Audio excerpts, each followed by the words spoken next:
Hi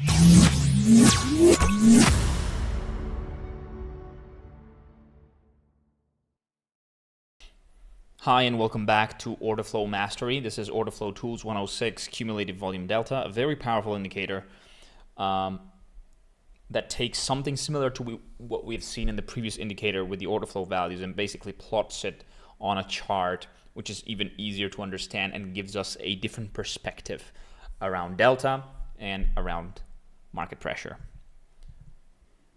So we take the same chart and we add this on top, which is the cumulative volume delta. You can find here in indicators, cumulative volume delta, candlesticks. So let's take this as an example and let's start from the beginning of the session because that's where the cumulative volume delta starts happening, let's say.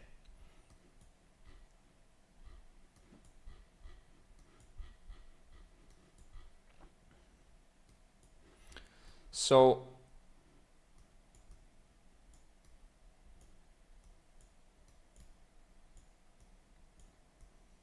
let me make it wider for you. Yep. So as you will see, every day the cumulative volume delta will start from level 0, right? Level 0. And by plotting candlestick, it will show you how delta varies throughout a candle. And for example, if we have a delta of 51, the candle will go up around 51. If the delta of the following candle is -9, well, this will go -9. If there's a -126, the candle will be big and go -126, +71, +71. So the only difference between this one and this one is cumulative. So it takes into consideration the total delta of the entire session and shows you how the delta varies throughout the session. And you can quickly compare it with price action and make some interesting consideration and building a narrative around what price is doing compared to what the pressure of aggressors is doing. Okay? So, for example, in a situation like this one,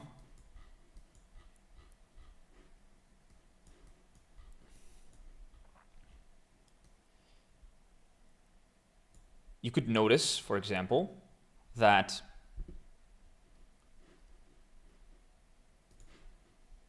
during this situation where you had one swing low, swing slightly lower, and then high,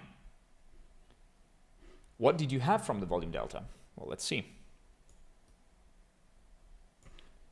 You had the delta and the pressure going down, and then not plotting another low.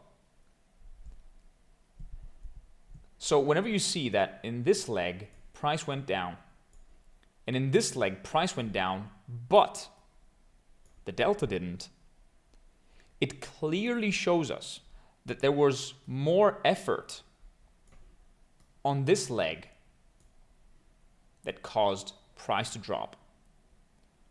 There was not as much effort on this one. Big effort, big result. Not a lot of effort, but still some result. So this thing tells us that in this leg of price, there was less aggression, less interest, less participation.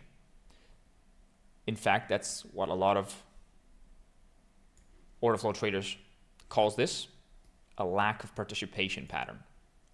So whenever you see price doing this, plotting a low, and the volume delta not plotting a low, so there's a divergence of this type, we call this a lack of participation.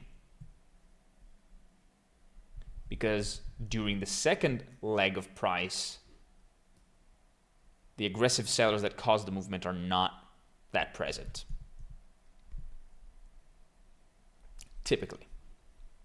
Now let's make some sort of opposite example where you see that this leg went down in price. You had a leg down in delta. Price went back up. And then another leg down. And here you had this and this. So you have an opposite example where during this leg, a lot of effort brought a lower low result. And here, a lot of effort did not bring a lot of results. That's an interesting data point because it can tell us that, for example, there's divergence of this low compared to this lower low. And if you take the same ones in the CVD, you'll see this. And that typically happens during absorptions. Because this effort did not bring to a result in price, while this effort did. This leg created a leg that went lower. This leg went lower, but not in price. Big effort, less result. So we typically call this pattern absorption. So if this is a lack of participation in the movement, this is a lot of effort in this movement, but very low results, so absorption. So this is what we call an absorption in the CVD. These are the two main patterns. You know, this is the classical bread and butter of CVD, okay? But you want to look at this in the very short time frame typically. You don't want to look at it on a session perspective because it can be misleading at times. You'll see for entire sessions, the delta going up and price going down. That's completely normal. Look at this one. That just means that in this price swing, buyers were more aggressive, were more on the aggressive side, and sellers were more present in the book on the passive side. So they were more absorbed throughout this whole thing down. This could be a whole absorption, right? But we don't need this. It's not useful to assess long-term price movements. It's really useful for short-term divergences. So a lot of scalpers will use this type of divergence. I personally prefer to use this in combination with the footprint, because in the footprint I can not only spot absorptions very easily, but I can see where they are and what happened right after. So this is a cool summary, yes, but I wouldn't say it's 1000% necessary, okay? But it's a very valuable indicator that you can use, absolutely. So this was the CVD, and in the live sessions you will also see, let's say, more practical examples. But this is all you need to know about one of the main order flow tools.